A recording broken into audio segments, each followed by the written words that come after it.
Hello, जय हिंद, वंदे मातरम दोस्तों। मैं आशुतोष आपके अपने YouTube channel JMD exam crack पर आप सभी का बहुत बहुत स्वागत करता हूं। बीपीएससी के लिए महत्वपूर्ण प्रश्नों की श्रृंखला में आप सभी का स्वागत है। आइए स्टार्ट करते हैं प्रश्नों की श्रृंखला को। पहले प्रश्न के बारे में जानने का प्रयास करते हैं। कह रहा है, भारत के किस राज्य में सर्वाधिक लोहा पाया जाता है? क्या बिहार में, क्या उड़ीसा में, क्या असम में, क्या मध्य प्रदेश में? तो आप सभी को पता है भारत के किस राज्य में सर्वाधिक लोहा पाया जाता है, तो कमेंट करके बताइए कहाँ पर पाया जाता है। उड़ीसा राज्य में सर्वाधिक लोहा पाया जाता है। अगला प्रश्न क्वेश्चन नंबर 2 के बारे में बात करते हैं और समझने का प्रयास करते हैं। 2 और 3 के बारे में आइए डिस्कस करते हैं। 2 और 3 के बारे में थोड़ा सा डिस्कस करते हैं। कह रहा है, लाल बाल और पाल में कौन सा व्यक्ति भारतीय राष्ट्रीय कांग्रेस का अध्यक्ष हुआ? क्या लाला लाजपत राय, बाल गंगाधर तिलक, बिपिन चंद्रपाल, इनमें से कोई नहीं? तो लाल बाल पाल में लाल जी हैं जिन्होंने कांग्रेस की अध्यक्षता की थी। आइए अगला प्रश्न है क्वेश्चन नंबर 3। कह रहा, मुस्लिम लीग का प्रथम अध्यक्ष कौन था? क्या आगा खां था, या हमीद था, या हसन खां था, या एम जिन्ना था? ए जिन्ना था। तो आप सभी को पता है आगा खां मुस्लिम लीग का प्रथम अध्यक्ष था। कौन था? आगा खां मुस्लिम लीग का प्रथम अध्यक्ष था। आइए क्वेश्चन नंबर 4 के बारे में समझने का प्रयास करते हैं अच्छी तरीके से। कह रहा, पत्रकार के कर्तव्य का निर्वाह करते हुए जेल जाने वाला प्रथम भारतीय कौन था? क्या बाल गंगाधर तिलक, दादा भाई नौरोजी, मोतीलाल नेहरू, या सुरेश चंद्र बनर्जी? तो आप सभी को पता है पहली बार अगर पत्रकार का निर्वाह करते हुए कोई जेल गया था तो वो बाल गंगाधर तिलक थे। ये भी एक पत्रकार के रूप में जाने जाते हैं।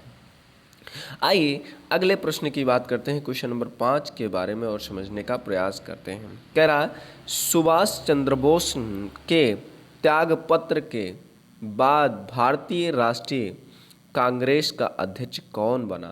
भारतीय राष्ट्रीय कांग्रेस का अध्यक्ष कौन बना? क्या सरदार वल्लभ भाई पटेल, क्या राजेंद्र प्रसाद, क्या पट्टभी सीता मैया रमैया, या अब्दुल कलाम जी? तो आप सभी को पता है इसका अध्यक्ष बनने वाले कौन थे? डॉक्टर राजेंद्र प्रसाद जी थे। डॉक्टर राजेंद्र प्रसाद जी थे। आइए अगले प्रश्न की बात करते हैं और क्वेश्चन नंबर 6 और 7 के बारे में समझने का प्रयास करते हैं। कह रहा है, आज़ाद हिंद फौज का विचार किसने सुझाया? क्या भगत सिंह ने, क्या सुभाष चंद्र बोस ने, क्या मोहन सिंह ने, या चंद्रशेखर आज़ाद ने? आज़ाद हिंद फौज का जो सुझाने की बात आएगी तो उसको सुझाया था विचार किसने? मोहन सिंह ने। क्वेश्चन नंबर विकल्प सी सही है। आज का 7वां प्रश्न कह रहा है, ऋतु प्रवास किया करते हैं क्या भूटिया, क्या भुक्का, जौनसारी, या थारू?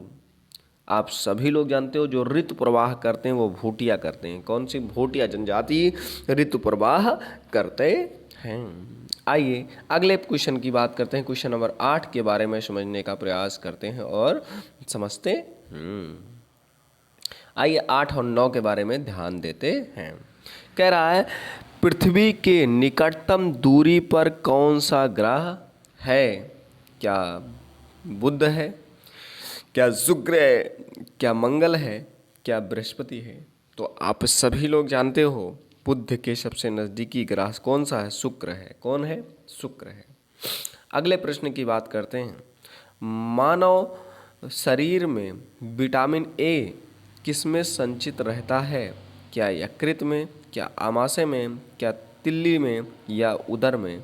तो आप सभी लोग जानते हो यकृत में विटामिन ए संचित रहता है। आइए क्वेश्चन नंबर 10 के बारे में बात करते हैं और समझने का प्रयास करते हैं।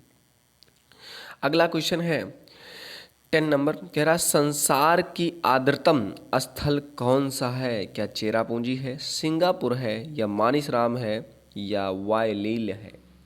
तो आप सभी लोग जानते हो मानिसराम भारत सबसे ज़्यादा वर्षा वाला स्थल है और यहाँ पर सबसे शुष्कतम स्थल भी माना जाता है, संसार का सबसे शुष्कतम स्थल भी माना जाता है। अगला प्रश्न है क्वेश्चन नंबर 11। धब्बा रहित स्टील बनाने में लोहे के साथ किस धातु को मिलाया जाता है? धब्बा रहित स्टील बनाने में लोहे के साथ क्या मिला जाता है? क्या एल्युमिनियम, क्या टिन, क्या कार्बन, क्या क्रोमियम? तो आप धब्बा रहित अगर स्टील बनाना है तो लोहे के साथ क्या मिलाया जाएगा? क्रोमियम मिलाया जाएगा। आइए अगले प्रश्न की बात करते हैं, क्वेश्चन नंबर 12 के बारे में और समझने का प्रयास करते हैं। कह रहा है निम्नलिखित में से कौन सी सुमेलित नहीं है? कौन सा सुमेलित नहीं है? ध्यान दीजिएगा, प्रश्न है एनोमोमीटर द्वारा वायु की चाल मापी जाती, बिल्कुल सही है। अमीटर द्वारा वैद्युत धारा नापी जाती, बिल्कुल सही है। पायरोमीटर द्वारा उच्च दाब मापा जाता, बिल्कुल सही है। टोकियोमीटर द्वारा दाबांतर नहीं नापा जाता, ये बिल्कुल गलत है। ऑप्शन नंबर सी इसका करेक्ट आंसर है। आइए 13 नंबर क्वेश्चन के बारे में बात करते हैं, 13 और 14 के बारे में समझने का प्रयास करते चलिए 13 नंबर क्वेश्चन कह रहा दूरी पारसेक किसकी इकाई है? क्या दूरी की, क्या समय का, क्या प्रकाश चमक का, या चुंबकीय बल का? तो दूरी का सबसे बड़ा मात्रक क्या है? पारसेक है और इसका एक मात्रक प्रकाश वर्ष भी है। कौन सा है? प्रकाश वर्ष भी इंपॉर्टेंट है, कई बार पूछा गया है, ध्यान दीजिएगा। प्रकाश वर्ष भी इसका एक मात्रक है। यहाँ इसका मात्रक कौन सा है? दूरी। अगला क्वेश्चन है 14।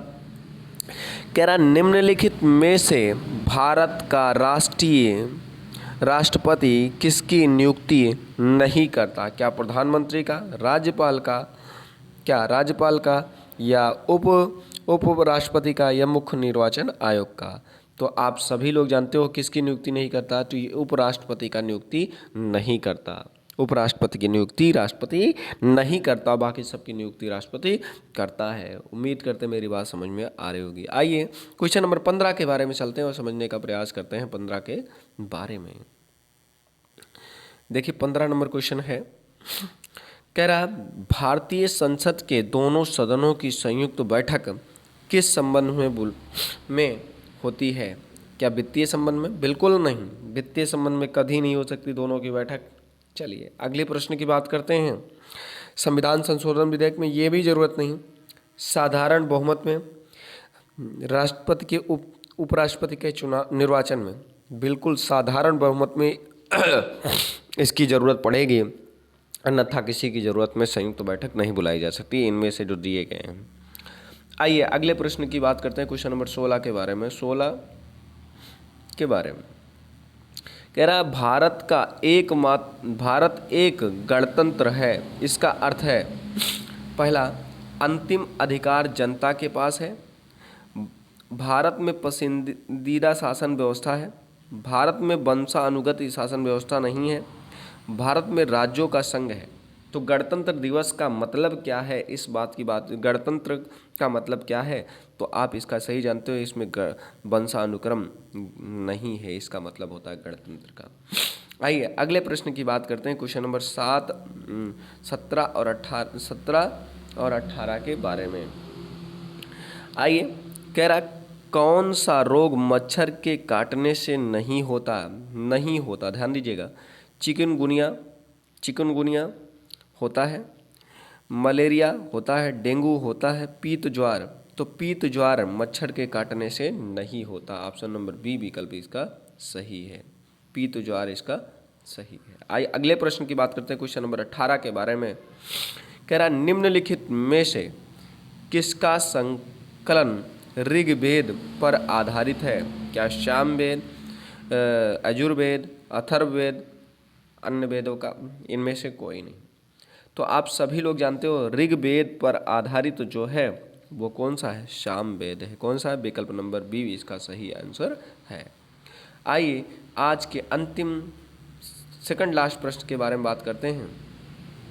कह रहा नीली क्रांति किससे उत्पन्न किससे उत्पन्न से संबंधित है? क्या खाद्यान्न से, क्या दुग्ध से, क्या तिलहन से, क्या मत्स्य से? तो आप सभी लोग जानते हो नीली क्रांति मत्स्य से संबंधित है। किससे? मत्स्य से संबंधित है, मछली पालन से संबंधित है। आइए अगले प्रश्न और आज के अंतिम प्रश्न के मेरे द्वारा पढ़ाई गई ये प्रश्नों की श्रृंखला आपको कैसी लगी कमेंट करके हमें ज़रूर बताइएगा, जिससे हमें भी और भी क्वेश्चन लाने के लिए प्रोत्साहन मिलता रहे। मिलते हैं नेक्स्ट वीडियो में, तब तक के लिए आपके लिए ये लास्ट प्रश्न हम स्टार्ट करते हैं। कह रहा है दांडी यात्रा जिसमें से किसके विरुद्ध किया गया सत्याग्रह था?